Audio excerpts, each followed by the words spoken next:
Hello and welcome to a brand new edition of Smart Money. Now in Smart Money today, we talk about an age-old concept that is now picking up pace. It's called FIRE, which is Financial Independence, Retire Early. Now this is a movement of people devoted to a program of extreme savings and investment that allows them to retire far earlier than traditional budgets and retirement plans would permit. All of us would love to retire early, right? So let's find out how. Vineet Patawari, the co-founder and CEO of StockEdge's, joins me on the show to discuss this. Vineet, thanks a lot for joining in. You know, the FIRE movement has been in existence for a while, right? But now it's back in focus as millennials and the younger generation is all set to retire early after dealing with a lot. There's been a pandemic, there's been a recession, now there's talk of another recession, job losses. I think people have had it and are looking to perhaps retire early. Tell us, for the uninformed, what exactly is the FIRE movement and how relevant is it in today's day and age? So hi Sonia, thanks for having me on the show. And let's straight away jump into the FIRE movement, because it's a very exciting thing and it's catching up, as you said. So the whole situation of the world is such that there is a huge disruption in the traditional working format, right? With the remote work from anywhere, the gig economy coming up, and the freelancing increasing. So people want to have the flexibility of working from anywhere and on their own terms. So retirement is not exactly retirement in the traditional sense, where we used to retire and do nothing. Now it's an active retirement where you will do things which you want, and you will not be restricted by a job where a particular job description is given to you. So you will create your own job description and you will be your own boss. That's what retirement means in case of this. Now, just looking at the acronym, Financial Independence, Retire Early. So the whole thought is coming from the point where everyone wants to retire early, as you said. So how do you retire early? For that, you need to be relieved of the tension of your day-to-day survival. So, you should be taken care of, your standard of living being maintained, right? And once you are ensured that you have net worth or assets which are fetching that much passive income that you can survive your lifestyle, you are ready to retire. You are ready to do whatever you wish to do. So that's what is the FIRE movement. And earlier that used to be like 60 years, where you used to, invest in a pension fund and retire. Now people are saying, why 60? Why not do something, invest aggressively, save aggressively, and retire at the age of 40, 45? Why wait till 60? That's the FIRE movement. Vineet, that is like a dream, right? I'm sure each and every one of us who has a corporate job at some point has thought of retiring at 40 or 45.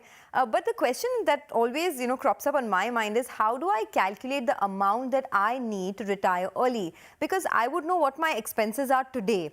But, as I grow older, I have my own family, the needs grow. How do you decide what is the amount you need to retire early? See, we need to understand a couple of things. The money, let's say today we do some simple calculations that today I'm spending, let's say 50,000 per month, right? Now this will get increased because of two reasons. One is the inflation, right? The value of money is eroding. So obviously at a rate of 6%, 7%, whatever is the inflation rate, at that rate, my expenses will increase.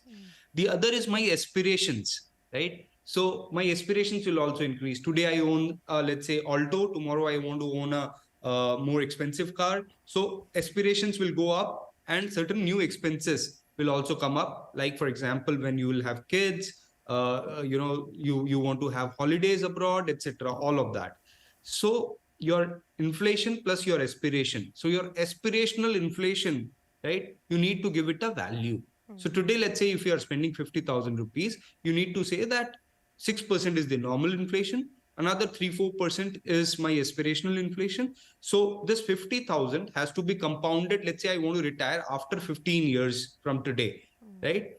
So after 15 years, if I apply a compounding of around 10%, 6% coming from inflation and 4% coming from my aspiration. So if it is 50,000 today, I compound it and I take it to the next level. So a simple rule of thumb, how much should you invest or how much should you save? How much should be your corpus so that you can survive your retirement For that, there is something called FIRE number, F-I-R-E, FIRE number, right? So don't get into those complex calculation of calculating your inflation, etc. I'll give you a simple number called FIRE number, which is 25 times of your annual expenditures. If you can save that much, so 25 times of your annual expenditure. If 50,000 is your annual, you multiply it by 25, the amount will be 25 into 50,000, right? So this is the amount which you need to save, and you need to reach there. Once you reach there, you can start thinking of retiring, because that amount will help you survive the rest of your retirement. No, so hold on. I'm a bit confused here. You're saying 25 times of your annual expenses is the amount that you need to save by when? Is that the corpus that you need to grow? And then once you get that amount, how do you decide how much you need to save per month in order to sort of reach that amount? Sure. So let's take some examples. So for example, if you are investing 50,000 rupees, if your annual expenses is 50,000 rupees, your monthly was 50, so annual will be 6 lakh rupees. So this is your annual expenditure today, right? Now, by when do you want to retire? That's the question you need to ask yourself. Assuming, let's say you are at age 25 and you want to retire at 40. The time left is 15 years in which you need to save this amount, right? So now you have to do some back calculations, which is if you need to save this much, how much should you invest per month, right? So this amount you need to probably start a SIP in a mutual fund, preferably an index fund, so that whatever is the return of the market, which empirically has been around 13-14%, right? If you get that much amount, your money will start growing, right? And you will have a sizable corpus when you retire. So today, think about 25 times of, we talked about 6 lakhs into 25,000. That will come to 25 into 6 lakhs. That will come to around 1.5 crores. So to save 1.5 crores, how much SIP should you start today, since you have 15 years of time period that you do have to calculate and start investing? Okay. And there are several retirement calculators as well, right? Online. I mean, you don't have to physically do this work. You want to share any resources with us? I mean, which is a good retirement calculator to use? Because there's so much, it's so cluttered online. See, the best thing to do is, there are retirement. So on our website, Elon Markets, you have a calculator, but you go to any AMC website, asset management company like ICICI Prudential, or there also you get retirement calculators because they have pension plans, right? So they give you retirement calculators. You can put the age at which you want to retire, the amount which you want to save, and all of that, and they'll give you the calculations of whatever numbers you want to take up with. Okay. So we spoke about, how to calculate the FIRE number, right? But I also want to understand certain other aspects. You spoke about how simplicity of living can go a long way in helping you achieve FIRE, also reduction in debt or having no debt at all. But how does that work? I mean, if I'm a 25-year-old, I will, of course, take on some kind of debt, whether it's a home loan, EMI, car loan. So how do you fit that into your plan? See, the whole idea of FIRE is going a little aggressive on your savings. Okay. So, when you talk about expenditures, you have to think like this, that, future is the place where you will spend most of your life and you need to save for future, right? So for that, you need to let go some of the expenditures. So you need to have a frugal lifestyle. You cannot have a very, luxurious lifestyle today and save aggressively for future also at the same time. Yeah, you can do that if your level of income is allows you to do that, right? But if your level of income doesn't allow you to do that, so the ballpark figure should be, if you want to actually retire early, 50% of your monthly salary you should save, 50%. So in the remaining 50%, if you can pay EMIs, then only take EMIs. Otherwise, don't take EMIs. So you will say, how do I own a car in that case? So the idea is, if you want to retire by 40, you don't own a car today. You probably own a car in the future, maybe once you are 40 years old. So that kind of mindset you need to have. So either you enjoy the life today or you live frugally today and you enjoy your life, which is 40 years to 80 years or 90 years you will live. So that's the whole idea of FIRE. Okay, you're saying save 50% of your monthly income and perhaps invest that. That looks like a tall ask, right? Especially in today's day and age where inflation is eating into our entire pocket almost. But I'm going to do one thing. I'm going to take a short commercial break. When we come back, we will ponder a little bit over this number that you said, saving 50% of your income, and how to effectively calculate the FIRE number. More on that coming up. We also have some viewer queries, so we'll take that up in just minutes from now. Stay tuned.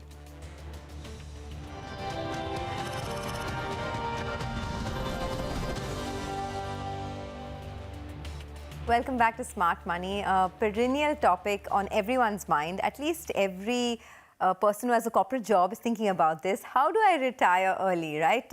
So we are speaking to StockEdge about that. Vineet Patawari is with us, and he's talking about the FIRE movement, which is financial independence and retire early. And before the break, he told us that in order to retire early, one needs to save a significant amount of their income, even if that means living frugally, spending less in your early years. But he said a typical recommendation is to save at least 50% of one's income. Now, Vineet, I want to bring you in on this because it's hard to save 50% of your income, right? Especially at a time like this when inflation is eating into your pocket. But when you talk about saving 50%, does that 50% go straight into investments? How do you decide? See, I'll break the question in two parts, Sonia. One is, how do we save 50%, right? So look at this from two perspectives. One is income. Either you increase your income or you reduce your expenditures. So if you are doing a corporate job, what needs to be done to increase the income, right?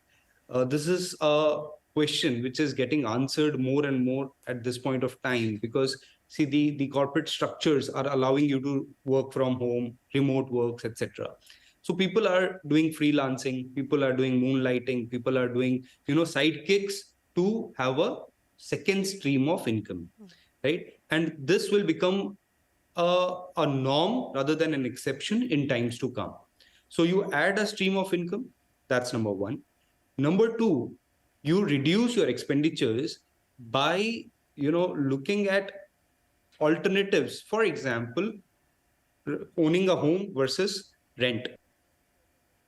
You will get 100 of resources to explain you that. Similarly, buying a car versus renting a car or using Ola, Uber, etc. So that will also make it cheaper. So your lifestyle is still maintained. Obviously, there are reasons why people own assets, but you can manage without them also. So you need to cut expenditures wherever possible. That's the second part. In terms of where does the money goes, the 50% which you save, obviously it has to go in high return generating assets. So the most preferred will be either direct stocks or mutual funds. Direct stocks, if you have knowledge, if you understand how to invest, then direct stocks are a good way to invest for a long term, right? The other alternative, which is equally good if you don't understand and don't have time for direct stock investing, is mutual funds, right? And within mutual funds also, I would suggest people to look at ETFs, exchange traded funds, or index funds, because there the money goes into replicating a Nifty 50 or a Sensex kind of index, which in long term has empirically proven to give around 13, 14, 15% return, which is a substantial return and can help you in growing your corpus overall and thus retiring early. Okay, we have in fact a lot of queries coming through, so I'm glad you're talking about where one should invest. Also, I like that point you made about making sure you have no debt beyond the age of 40, right? Because that's important. I mean, that's a thumb of rule, I think, that you should, beyond the age of 40, all your assets should be liquid assets, and better to have no debt on your books. So you can try to do that. All right, Bhuvan Shah has written to us where he says, I'm putting 1.5 lakhs every year in the NPS, in the National Pension Scheme, and in a PPF since the last 2 years on a lump sum basis. He plans to keep investing this money till the maturity of both, that's NPS and PPF. Does it count as a good FIRE investment strategy? Vineet, your thoughts? It's a great retirement planning instrument, NPS. But if you talk about FIRE, which is retire early, see, NPS has a lock-in period till the age of 60, right? So it assumes that you will retire at 60 only. You cannot withdraw money from an NPS before the age of 60. So for FIRE strategy, it's not the best fit. Whereas a PPF allows you to withdraw after 15 years of inception, right? When you started investing. So PPF is a better option compared to NPS. But since, again, if you don't want lock-in of 15 years also, then a better strategy probably would to invest directly into index funds, right? And grow your corpus there. Since you are investing a substantial amount, you can probably look at dividing into two parts, because some amount can come after 60, but you also need a corpus which has to come before, let's say if you want to retire at 40, 45. Okay, well, we are getting some more queries actually. Himali Mehta has written to us where she asks us, can you please help me with names of schemes, stocks and mutual funds where money can be invested to achieve early retirement? Vineet, you spoke about index funds, but that's on the passive side. On the active side, do you have any recommendations in terms of mutual funds? Where can one put their money? See, Sonia, since we are talking about retirement and that involves long-term investing, right? I would love to stick with the index funds and ETFs, because they have the minimum expense ratio, number one, and you are investing completely into equity because we are replicating the index, which is made up of 50 stocks or 30 stocks, as the case may be. So, it gives you a good return, and it has been empirically proven that it generates a return of around 14 to 15%, which is good enough to create a substantial corpus for your retirement. If you want names within ETFs, you can go for Nippon Index, India Index, S&P, BSC Sensex Fund, or probably DSP Nifty 50 Equal Weighted Index Fund. So these are good index funds, and you can invest them for long term. All right. And what are the shortfalls of the FIRE method? We spoke about all the pros, right? But I'm sure there are some cons as well. I don't know any of them. I mean, any person you ask would love to retire early, but you tell us. See, the process is not an easy one, right? Because it involves a frugal lifestyle. And in today's world, with so much of glitter and everyone trying to get everything and everything available at a loan, right? This loan is an extremely enemy of retiring early, because the more loans you take up, the more EMIs you have, right? You cannot save money, and you cannot invest money, and you cannot grow money, right? So first thing first is you have to say no to all kind of loans, or if you have any loans like education loan or a home loan, you need to wipe it off before you wish to retire. Let's say by the age of 40, you need to have zero loans, right? So that's a very difficult thing to do. It's not easy, because times it can take toll on your mental health also. That's an extreme where you go extremely frugal, right? But I would recommend not to go that way. Your 40 years retirement can come at 45 also. Life is not changing because of that, but at least maintain a decent lifestyle now as well, so that you have a balanced approach before retirement as well as after retirement. You should be comfortable in both the places. So just increase the years. Rather than 40, let's retire at 45, but live a comfortable life in both the cases. Yeah. Okay, very helpful actually this episode, because at a time like this, when markets are also challenging, when the job situation is tough, where there are layoffs across industries, I guess it always helps to understand these concepts. Whether you want to implement that or not, it's up to your discretion, but hopefully we made a small change. Thanks a lot, Vineet, for joining us and helping us learn another concept on smart money. With that, it's curtains down. In case you have any topics of discussion that you'd like us to get a deep dive into, please write to us. And thanks a lot for watching this episode. Have a great weekend.